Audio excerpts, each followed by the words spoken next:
Good evening. I'm Father Russ Carmichael, and this is Street Talk. I want to thank you all for letting me in your house again.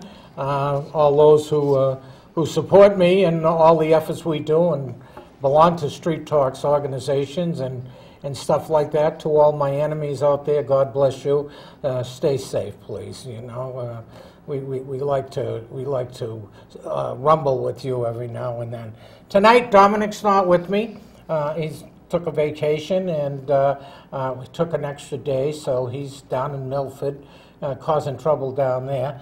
But across from me, I'll be nice. I have Michael Passero with me again, as always. We really love you, Michael. We really are so happy you're running for mayor and stuff like that. And of course, I'm on there, and I've had people say that you should spank me and keep me quiet because I trash mouth all the opposition. So I can't help it. I don't like them.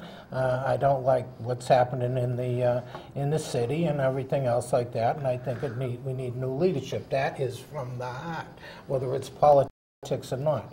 But I want to get right into this budget. Take Ray's call first. Oh goodness, Ray.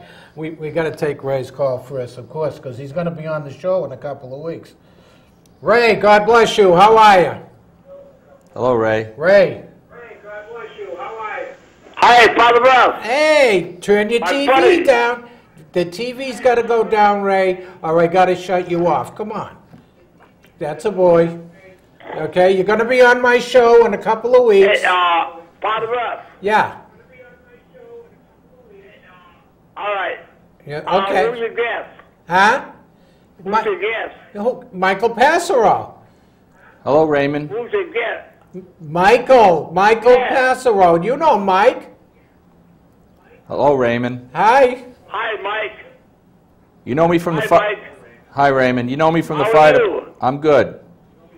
You know him from the Mike. fire department. Hey, Father Russ. What? Quick. I would like to ask you a question. Go ahead. Quick. What time will Bob pick me up? Bobby's going to pick you up. You're going to be on the show in a couple of weeks. Okay? You need to relax. What time? Okay? It'll be about, well, he'll probably get you about 7. What time? About 7. Okay? But we'll call you. Dominic's going to call you. Okay? Okay. All right. I love you. Pray for me. Okay? Okay? Gotta go. All right? Station. Father Russ. Take what? Hello? What? Father Russ. Yeah. Don't hang up on me. Hurry up. What? I want to thank you very much. I want to thank you. What? For what? You're welcome. We've been pals for a lot of years. I'll see you on June 11th. Right. You got it. Bye, You know. Mike. That's it. Okay? Bye, Mike. Bye, Raymond. You got it. June 11th. You got the date All right, down. I'll see you then. All right. See you then, Ray. Bye. Bye-bye. Good. Ray's been with us for years, right? Yeah. With all of us, right? Right. I want to hold calls. I really do. I want I want to talk to Mike at least for half the show, okay? Because I want to talk the budget right away, okay? Because I'm about to move out of New London. Taxes. I mean, you got to be kidding me. I mean, this man is crazy. You know, I wanted to move. Number one, I wanted to move because of the crime. I'm up in Pot Hill, the big red house, most photographed house. I rent from Avner Gregory, have since 2007, I believe. Okay, we were going to buy the house, and then Angie went out on, she's in the Coast Guard. She went out on assignment, and we didn't sign the papers. And by the time she got back, the housing market collapsed. So I kind of lucked out. God was with me. Okay, but we were still staying. My business is here and everything else, and we know we had troubles and stuff like that. And but over the years, things have gotten progressively worse. And since our mayor that's in now, unbelievably worse. Worst crime rates in decades. Not just a couple of years, in decades. he's going through the roof with taxes, and he's totally destroyed our infrastructure. I mean, he by his own hands, he disseminated the police department. I get so upset about this. Well, before you get too worked up, All right. let's start looking at some of the positive stuff that's going Okay, on. well, positive, So okay. the council's been very united, working our way through the 3 readings of the budget. So last night, the budget passed on the 3rd reading, as most everybody must know by now if you're Right. following the budget process in New London. We were able to put together a general government budget, that's the city side, with spending slightly below the current year's level, about $95,000 less than the current year's level. The school board, which initially was proposing a budget with a $2.7 million increase, cut that significantly to, I believe, 1.4 or 1.2. So that translates into a pretty modest budget increase in total. Mm-hmm.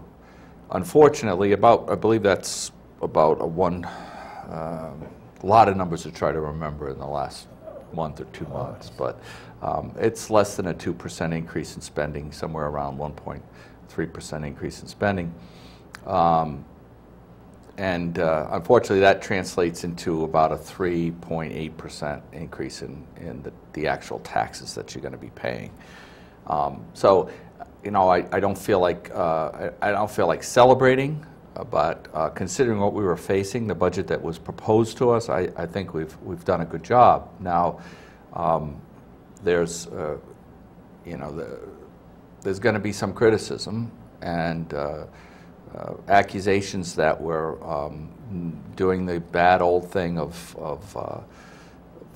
underestimating expenses, especially the mandated costs, the fixed costs that you can't control, and inflating revenues. The inflating revenues is definitely, there's no factual foundation to that. We have one dispute with the administration over the funding of a school resource officer, and whether the budget mistakenly takes in revenue from the school board, one side of the government paying the other, Okay. and then to pay us to assign a police officer to the schools. So when they talk about overestimating revenues, that is the only possible accusation out there, and that in a $85 million budget, between $85 and $90 million budget, that's pretty insignificant. Yeah, seriously insignificant. Yeah, and I have a feeling that we're not going to take in that revenue if we're not going to provide the officer. At any rate, the real debate is on funding some large items like the health insurance costs, whether that's being calculated accurately. These are very large million-dollar budget items. Mm-hmm. Whether we're funding our workers' comp liability accurately, and there's other items. And currently, the finance director is claiming that the budget is approximately $650,000 underfunded. If you add in the cost of the $65,000 revenue that may not be there, that's where you get to that number that's over $700,000. Despite that, we passed the budget last night because a lot of this information was coming to us literally the day before the 3rd reading, when we've been working on the budget for 2 months. We have been wrangling with the administration, with the finance department, over, providing us with more information to prove out some of these figures on these large fixed cost items like healthcare and stuff, and have been largely unsuccessful in convincing us and showing us that the numbers are calculated accurately. So I don't believe we were reckless in what we did. I've looked at those numbers really closely. One of the large line items that we pay is for the old pension rolls, the long and faithful pension rolls. These are the employees that were hired before there were pension funds established, principally employees that were hired before 1970. We actually just retired the last 2 of them. The last one was retired during this current fiscal year, And the second to last one was retired fairly recently also. So there'll be no more liability in that line item, but believe it or not, we are still paying a lot of pensions out of that line item, and it amounts to over $800,000 or $900,000. But there's a finite pool of people we're paying. This is not something that you're estimating. We know exactly what we're paying. I asked for a list of those employees, and it's less than 2 pages, so it's a manageable list. And it was just a matter of doing the math, taking the dead people out of the calculus, because there were still dead people listed there, and the pensions. And a line item that I had originally cut at 50 grand, when I was confronted by the administration saying, no, you can't cut that line item because that's a quote-unquote mandated cost. Well, I know it's a mandated cost, but the idea is whether it's accurate. And when I ballparked to 50 grand, what I did was I looked back through the last 2 or 3 fiscal years at how much we were spending on that line item, and it was increasing too much for the amount of people, since nobody's retiring anymore. Nobody's retiring. Yeah, so right. It didn't make sense, Okay. the amount that it was. And I thought that, listen, I'm going to figure that they've mistakenly included people that have passed on, and, you know, the number is off. It's off. So I ballparked 50. I was actually pretty close, because when I did the math, it was $65,000 overfunded. Now, trying to do that calculation, you know, from a volunteer, non-accountant, that's me, right? Trying to do that and manage it, you know, all the employee health insurance costs, and figuring out there's 3 levels. There's single, there's married couples, there's family, there's all different premiums, et cetera, et cetera. That's harder to calculate, and also there's a certain amount of estimation that has to go into that, because people change categories. Right. New employees are hired, employees leave. Right. But it's a large, large budget item. And we did end up adding $100,000 back into it. I believe we cut it $300,000 in the first reading, and it ended up only being cut $200,000.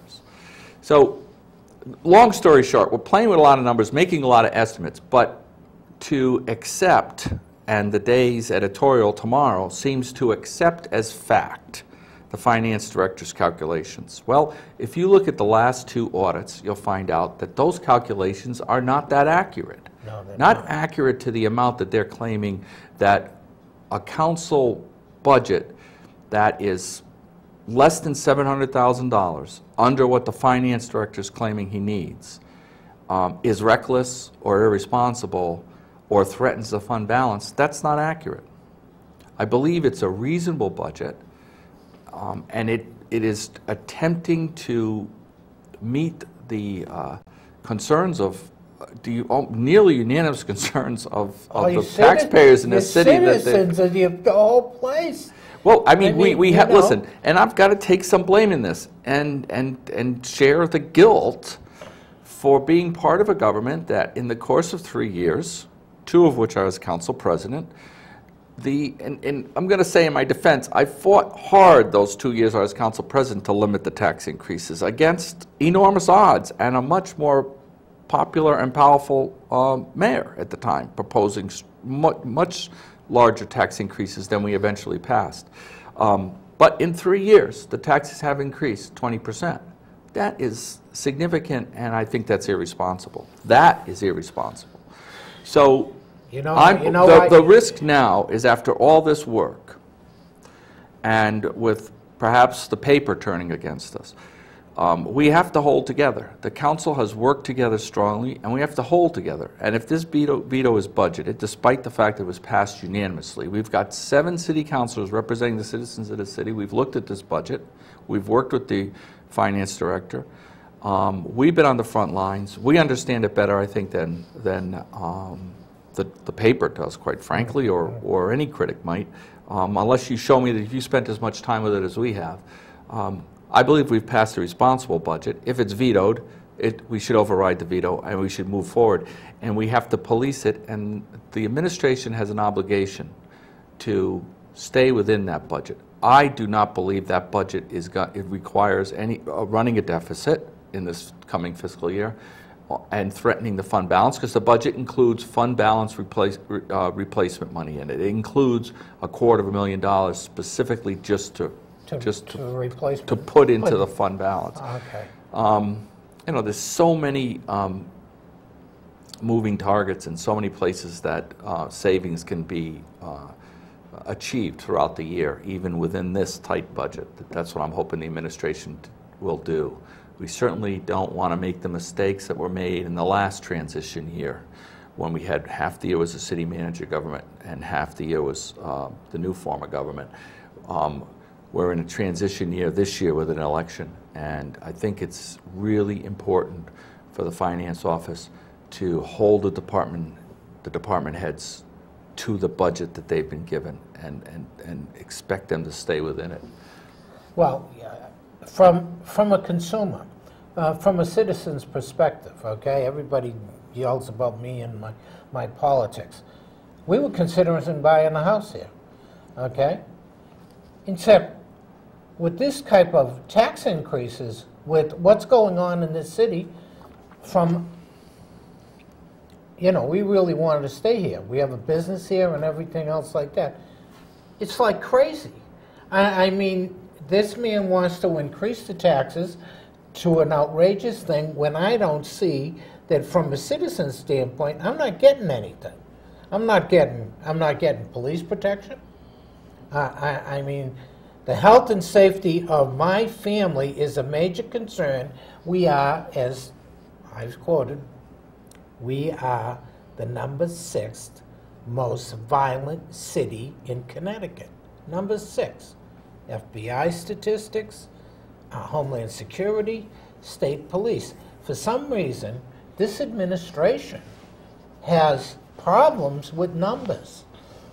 I mean, real problems with whether it's financing or it's the statistical reality of being in a situation where you're saying, oh, everything's all right, we're all right.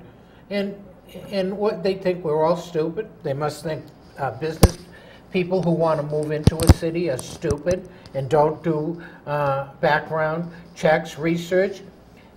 You're a lawyer. You're an attorney. You worked your way up. I know when we supported you when you first ran, what I knew was you might not have all the answers, but guess what? He's an attorney. People say, well, what's that mean?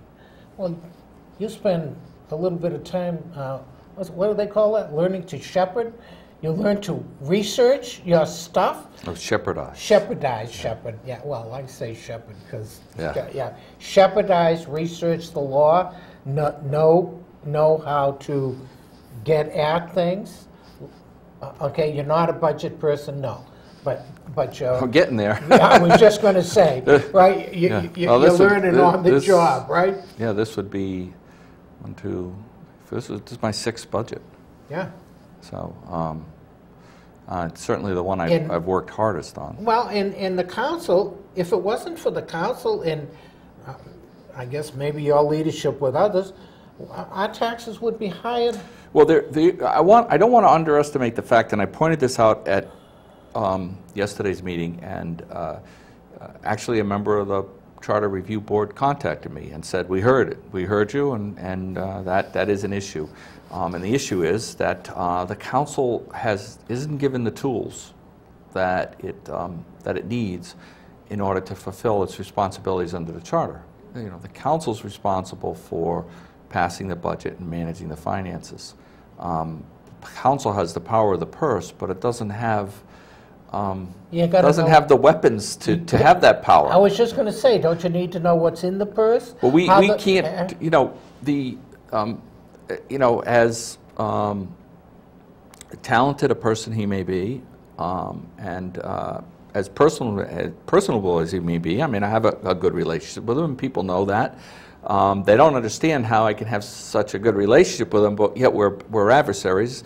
But the finance director is, he works for the mayor, and he's a political ally of the mayor. He serves at the pleasure of the mayor. He serves at the pleasure of the mayor. He has to execute he has to do exactly what the mayor tells him to do.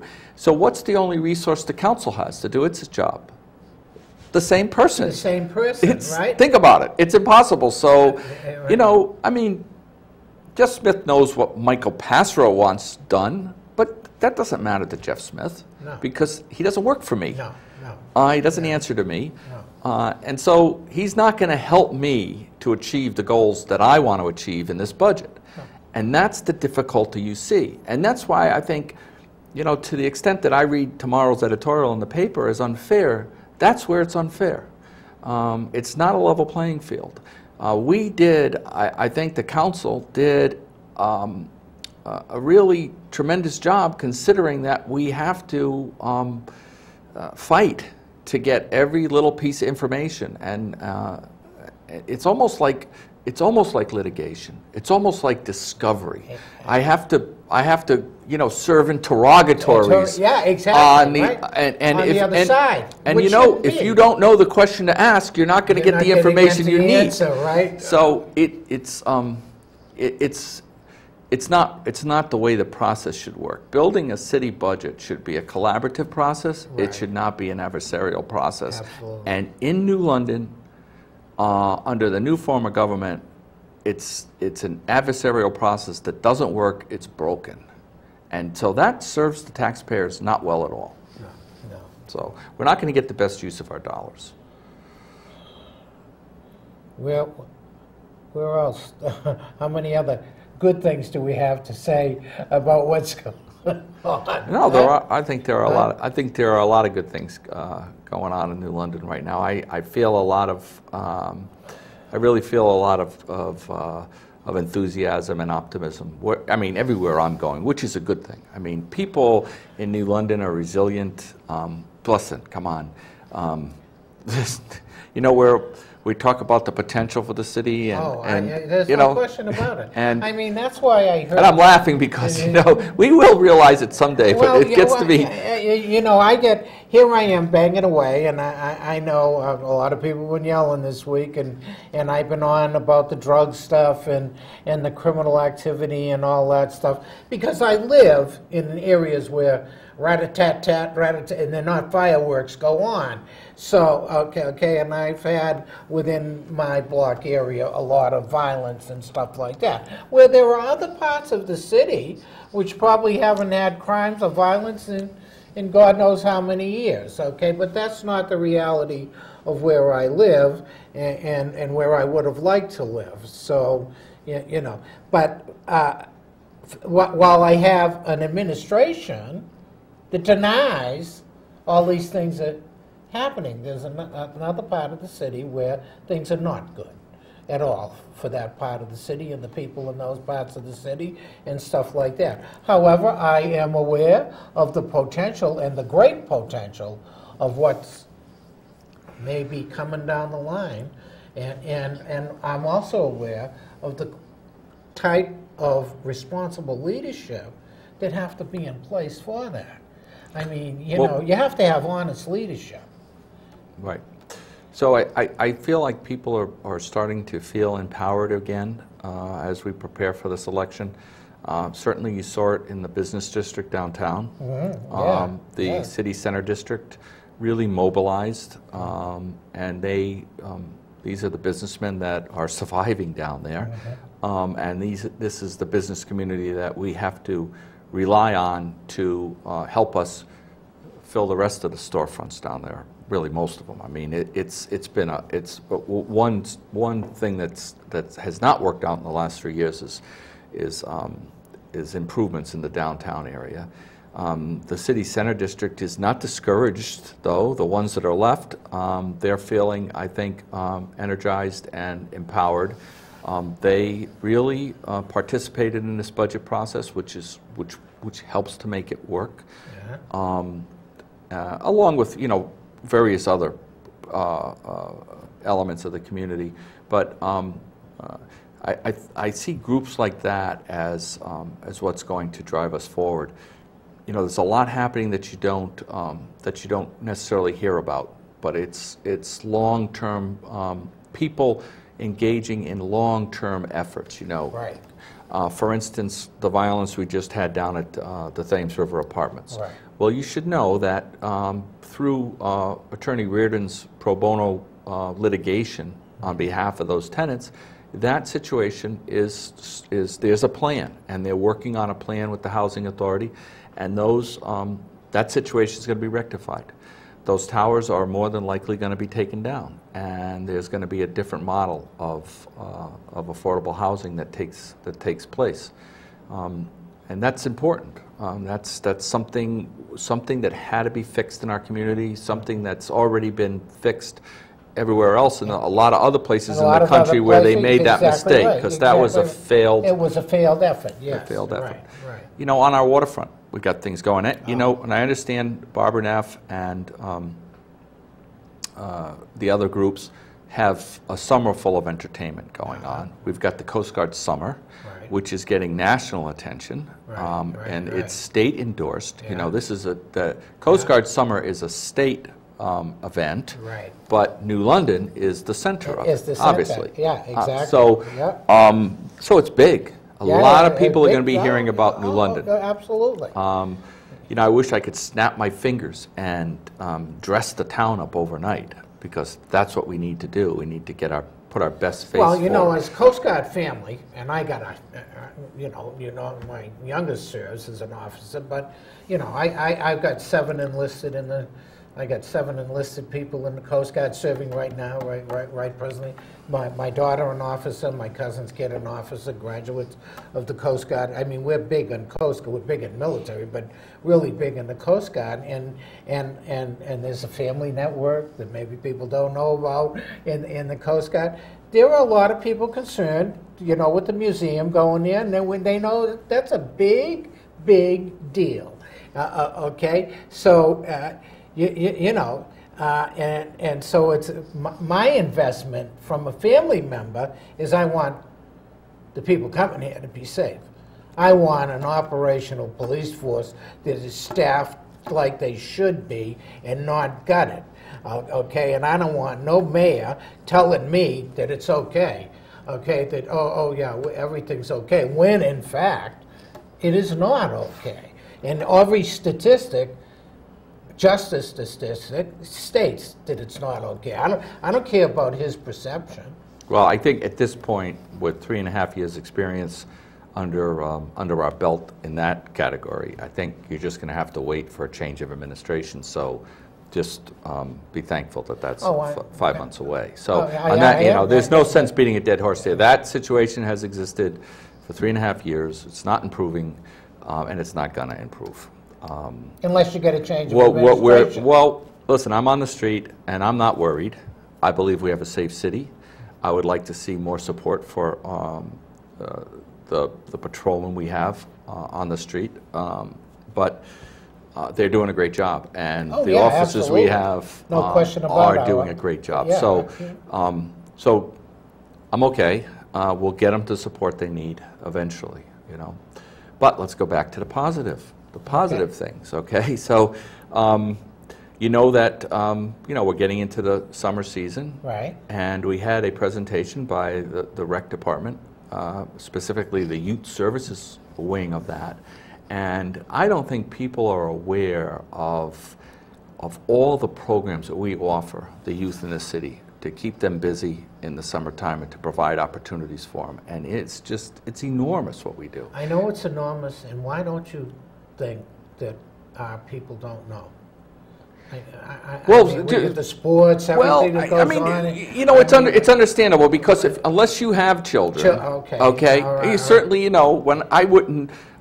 My children aren't teenagers anymore, so I'm not following the pre-teen basketball program anymore. But I know when my kids were teenagers, that program was that's what got me enthused about trying to get better facilities for the children. Like and our community, we provide great outdoor venues, and we've invested in our outdoor venues. So whether you go to, now Veterans Field's being done now, currently funded, and the project's being designed, and it's going to be done. Veterans Field's going to be restored, okay? Bates Woods is finished, beautiful. Calkins Park's been redone.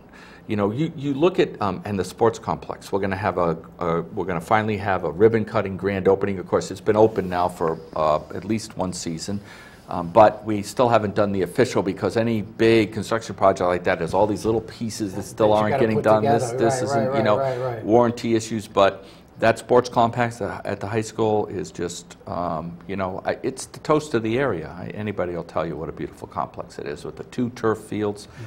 So, you know, we're certainly not cheating our youth in that area. But back to the preteen basketball, I mean, they were at the time they were playing, when my children were teenagers, they were playing in the basement, you know, the old basketball court in the Martin Center. And, you know, it was such a popular program. I swear every teenager in town was participating. There was, I don't know how many teams, and all the kids got to play. It was great. Both my children played. But, you know, the spectators, basically, we had our toes on the foul line. On the lines, you know, yeah, right. That's a little place. Yeah. Yeah. So I thought, you know, why don't we have better facilities? I think they do. They play now at Benny Dover. But, you know, there are always, our rec leagues are, you know, second banana to whatever needs the high school, the school system needs, or the school sports systems and stuff like that. So there really has to be better indoor facilities, and that's why I've pushed so hard for 5 years. And I think we're making headway. We have a good team working on getting a community center established in this city, and I think that's what we need. Number one, to provide opportunities for the whole community, whether it's from childhood to the elderly.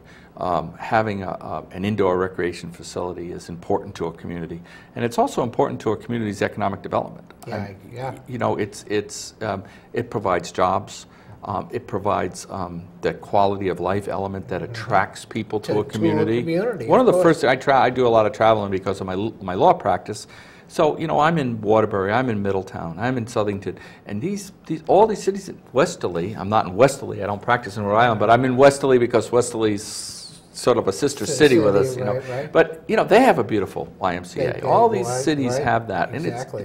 And New London we lost ours in the mid-'80s, and that there's still a hole in our community from that loss. And the good news is the YMCA organization that has this territory, is responsible for this territory, I believe that they are interested in investing in New London. They're heavily invested in Westerly. It's a great organization. They have a facility in Mystic, which they're currently conducting a capital campaign and redoing, and they're ready to move into a community like New London, and I'd like to tap into that opportunity. New London's got limited resources.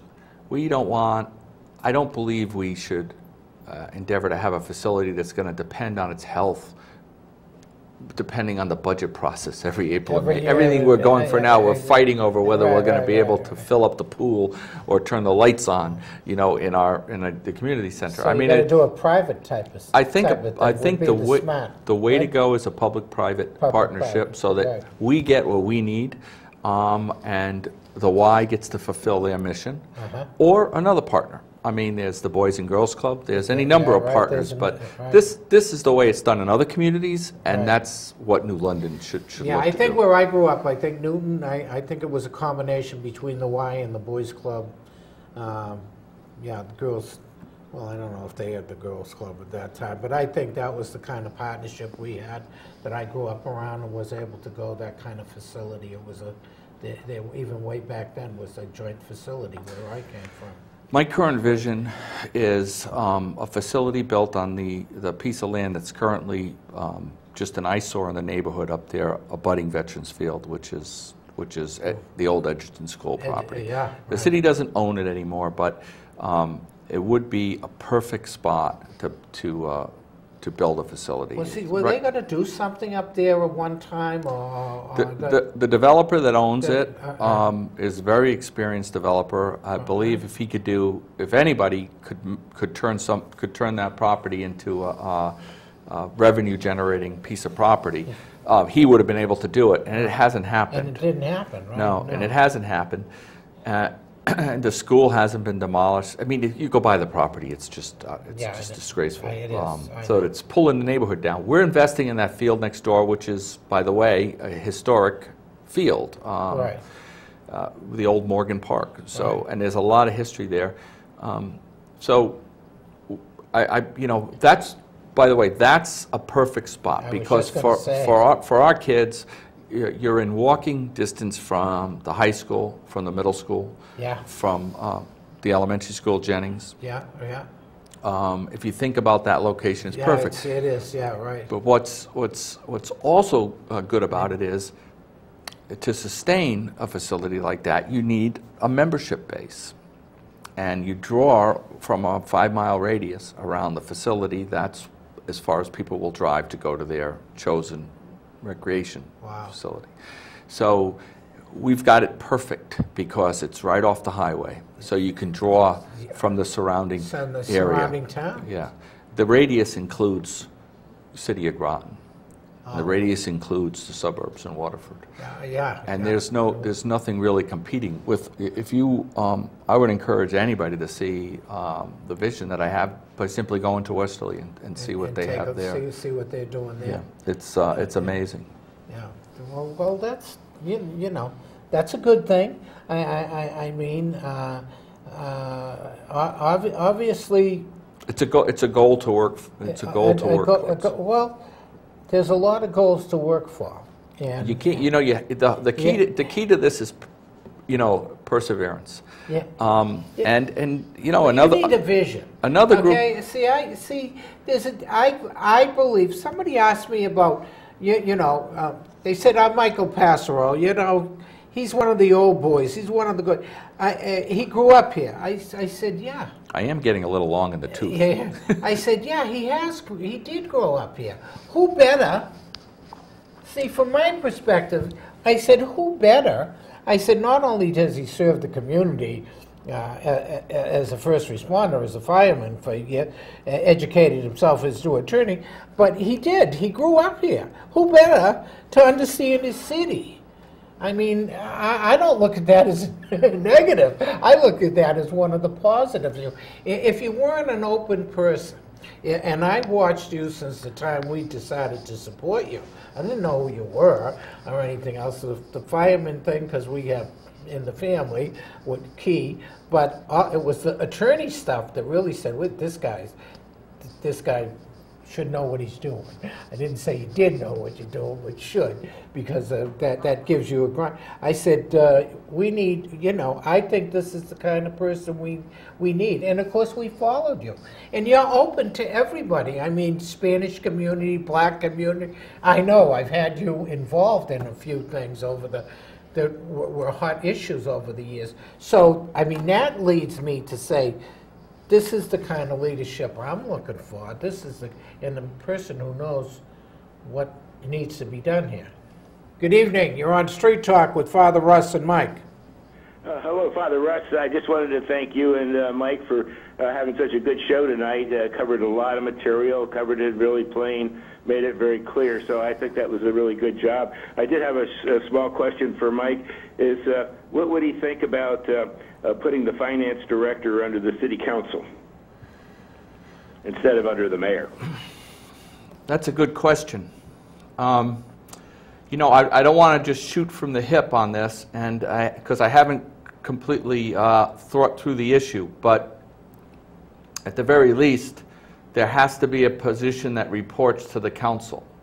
If you remember back to the change in government, one of the sensitive issues was, are we going to create more bureaucracy and more expense running the city with an elected mayor as opposed to the city manager? And I'm sure the caller remembers that part of the debate. Right. Yes. And I think we've tried very hard not to create more bureaucracy since we've changed the government. But certainly, the council needs to have an office, whether it's an office of fiscal analysis or a budget office. I'm sure the way we staff all of our departments, it would have to be one person at most, maybe one person, an administrative assistant, but it certainly needs help tracking the budget and preparing the budget, and that should be, around the clock, a 12-month process, continuing process. Yeah, no, that sounds right. And, I think it's an I important. can't help but agree with that. We have appointed, as you probably know, we've appointed a charter review board to start looking at these issues, and they're not under the pressure that a statutory charter charter commission would be under. And so they've got the time to study these issues, do the research, come up with some ideas and some alternatives on how to do this. And one of the issues is going to be money and cost, but trying to get the process so that it works better. And I'm happy to hear that they're going to focus on that, because we need that. And eventually, when the city council is ready to appoint an official charter commission, then they'll be able to hit the ground running. Well, that sounds good. Well, thank you very much. I appreciate the answer. Thank you for the call. Thank you, caller. It's really interesting, because I think the authority of the finances, given that it's under your responsibility as councilman to do all this stuff, if not having the finance director under your authority, okay, then at the very least you should have the same or equal individual to have that. I mean, I don't, obviously the mayor has to develop his budget. Well, one thing Mr. Okay. Smith, one thing Mr. Smith has pointed out to us is there are ordinances on the books. This is not the charter, this is just ordinances that okay. provide for a budget office as opposed to the finance office. Okay. You know, and you know, so there may be a way to take okay. and separate the two things. So okay. we need, I mean, and certainly, you know, you're still going to have a problem if the council's fiscal office still has to is still going to have to rely on the administration for the data and the numbers of how are the departments doing, who's spending what. Well, see, that's where I don't get. I mean, I know they're administratively the way they have to deal, but under the finance thing, I mean, how they're spending their money is right. That's the complication. The caller may have stumbled on the simplest and the only answer, which is to take the finance director out from under the administrative control of the mayor, and move it over into the council or some sort of sort of independent. Yeah, or independent if you want to. So there is we do currently have one. He's got to report to somebody. So there's going to, independent ain't going to make it. Yeah. So it's got to be either or. But there is one model that we've instituted, and it was in the face of our risk management issues, which, as you know, have just are probably the thing that's killing us the most and driving the cost of government up is the way risk management in the city just fell apart in the course of 3 years. And, we've seen that in the deductibles for our liability policy went from 50 grand. Actually, they were 25 grand when I started 5 years ago, my first year on council. And it was in that first term that we voluntarily, in order to save costs, increased our deductible. This is per claim from $25,000 to $50,000. And that's where it remained until a year ago when we got our renewal notice and our insurance company told us they were increasing the premium by 100% and increasing the deductible by 1,000% from $50,000 per claim to $500,000. Yeah. So we did end up changing some processes and negotiating with them and getting that down to $250,000 per claim, but you can still see that's enough. I mean, essentially our carrier was telling us, you're uninsurable, go away. Yeah, I was just going to which we don't have that option. But the bad thing is, by the way, I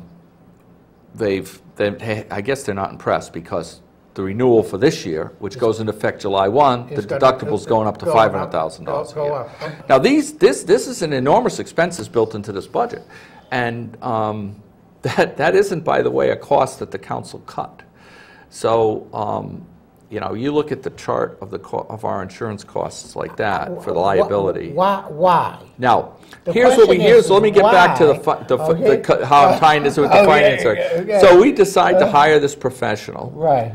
risk manager, Right. who, by the way, has worked his tail off for a year, and we're Okay. certainly in much better shape than we were in a year ago. Okay. But this is the guy that's watching the operation. He's got to be independent.